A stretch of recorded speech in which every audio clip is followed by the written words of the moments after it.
Assalamualaikum warahmatullahi wabarakatuh. Dika di sini dan pada kesempatan kali ini saya akan sedikit berbagi pengetahuan atau sedikit sharing-sharing tentang revolusi kamera. Ini saya ngomongin kamera ponsel ya, bukan kamera ASR yang kita kenal ya. Oke, kalau kita ngomongin ponsel, pasti kita akan memprioritaskan dua hal, spek dan kamera ya. Kalau zaman sekarang itu mungkin tiga hal ya, baterai, spek, dan kamera.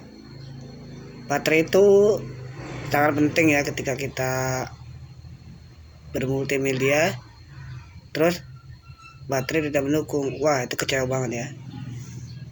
Spek, kalau speknya tinggi tidak dibarengi dengan spek-spek yang lain, maka juga akan kurang juga. Kamera ya kalau buat saya ini nggak terlalu penting lah. Kalau saya itu cuma dua hal yang saya pentingkan, spek dan baterai. Oke. Banyak orang ketika membeli HP itu berpatokan dengan megapiksel ya atau MP. Itu nggak salah sih, itu wajar-wajar aja ya, sah-sah aja sih. Karena saya kan juga bukan orang yang suka dengan kamera bagus, karena saya juga nggak pernah menikmati kamera itu sendiri. Contoh deh, kalau orang ditawari dengan spek kamera 68 megapiksel atau 64 megapiksel dengan kamera 48 megapiksel, maka orang akan lebih memilih yang 64 megapiksel atau yang 58 atau yang 68, saya lupa lagi yang paling tinggi berapa itu. Orang itu lebih cenderung ke spek kamera yang tinggi karena mereka berdalih spek kamera yang tinggi itu mempengaruhi grafik gambar. Jadi semakin tinggi kameranya atau semakin tinggi resolusinya, maka semakin bagus gambarnya. Itu sih nggak salah sih, tapi ada sedikit hal yang ingin saya sampaikan adalah nggak semua HP yang menerapkan itu. Semakin tinggi nilai angkanya semakin bagus juga. Nggak semua HP menerapkan seperti itu. Contoh deh, saya ambil contoh Poco M3 atau Poco S3 atau Poco S3 NC. Dia revolusi kameranya sih ada yang tinggi juga sih, yang 48 megapiksel. Contoh Poco M3, Xiaomi Redmi 9T itu yang 48 megapiksel, dan juga Realme Narzo 20. Terus juga ada Samsung Galaxy apa ya, saya lupa. Samsung Galaxy A22 atau M22 itu juga 48 megapiksel ya. Tapi mereka tidak konsisten di kamera yang berevolusi dengan angka ya. Misalkan gini, Xiaomi Redmi 9T 48 megapiksel itu emang nilainya tinggi. Tapi kalau untuk kamera standar dengan kamera 13 MP. Terus kenapa mereka memberi nama kamera dengan berevolusi tinggi? Ya itu saya kurang tahu ya. Mungkin itu emang untuk menarik pelanggan ya, supaya beli HP mereka gitu. Tapi kita sebagai konsumen harus cerdik juga. Jangan gara-gara kita dirayu dengan revolusi tinggi terus kita beli, ya itu jangan juga. Tapi kita harus melihatnya sendiri gitu ya. Misalkan nih, saya HP Vivo Y21s, kameranya contoh deh, revolusinya 16 megapiksel. Tapi itu udah bagus menurut saya pribadi.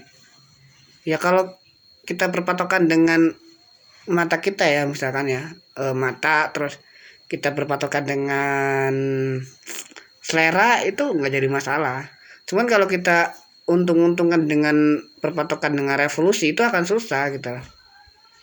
Karena revolusi itu tidak menjamin kamera itu bagus gitu lah. Contoh Bisa juga nih kamera laptop yang paling jelek aja 5 megapiksel itu udah bagus banget itu, video call itu apa itu, nggak pernah saya temuin laptop dengan resolusi kamera tinggi gitu. Mungkin kalau teman-teman nemu bisa share ke saya ya, biar kita sama-sama share. Itu saya nggak pernah menemukan kamera laptop atau kamera HP yang tingginya tuh seperti tinggi di belakang gitu. Mungkin imbang, mungkin ada yang sama-sama tingginya sama, resolusinya sama, tapi kualitasnya beda. Itu juga ada juga teman-teman.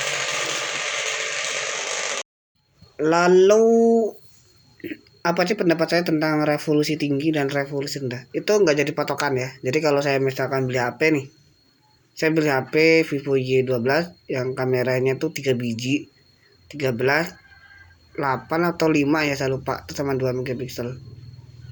Saya tuh nggak berpatokan dengan kamera selama di mata saya bagus, misalkan di mata terus di objek juga bagus, terus eh gambar juga jernih itu kan, fitur-fiturnya juga banyak, itu nggak jadi masalah.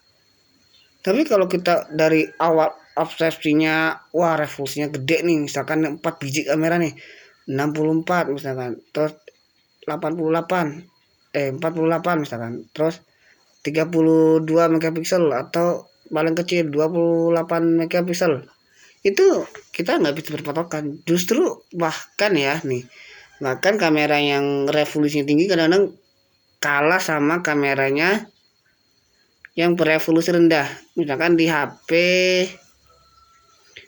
M52 adu dengan Reno 4 atau Reno 5 lah. Kan teman-teman kan tahu sendiri ya, kalau Oppo kan kameranya kan lebih cetar membahana ya daripada Samsung. Cuman mereka kalah dengan kameranya Samsung gitu. Samsung juga bukan HP yang konsisten dengan kamera ya. Ya kalau kita pinter nyarinya dapat yang bagus, tapi kalau emang kita untung-untungan nyari HP yang paling entry level aja juga bisa dikategorikan bagus juga kameranya gitu. Nah, poinnya adalah jangan berpatokan dengan revolusi tinggi untuk sebuah ponsel. Kalau layar mungkin beda lagi ya, ini kamera loh.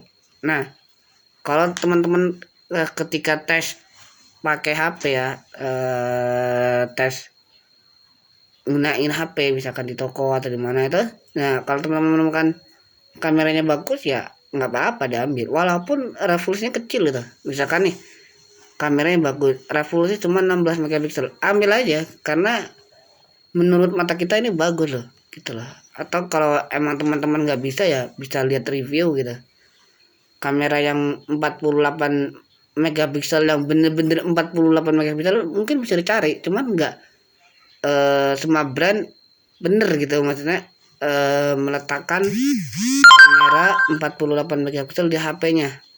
Ada juga sih HP yang bener ya posisikan lensa sama revolusinya bener itu pas gitu ya. Ini kualitas yang 48 megapiksel. Nah itu, jadi banyak teman-teman yang nanya ke saya itu, kalau kamera segini gimana, kalau kamera segitu gimana, ya saya jawab jangan berpatokan dengan angka. Kalau misalkan kita ternyata nih berpatokannya dengan angka ya susah gitu kan, kita nggak bisa ngeliat kualitas gambar, kualitas detail, kualitas cahaya, kualitas warna, itu kan kita nggak bisa ngebedain itu semua gitu lah. Yang penting kalau kita yang ternyata spek sama baterai dah gitu lah. Gitu teman-teman, subscribe kalau suka dengan video ini, like kalau suka, like kalau nggak suka. Kita ketemu di next video. Demikian, wassalamualaikum warahmatullahi wabarakatuh.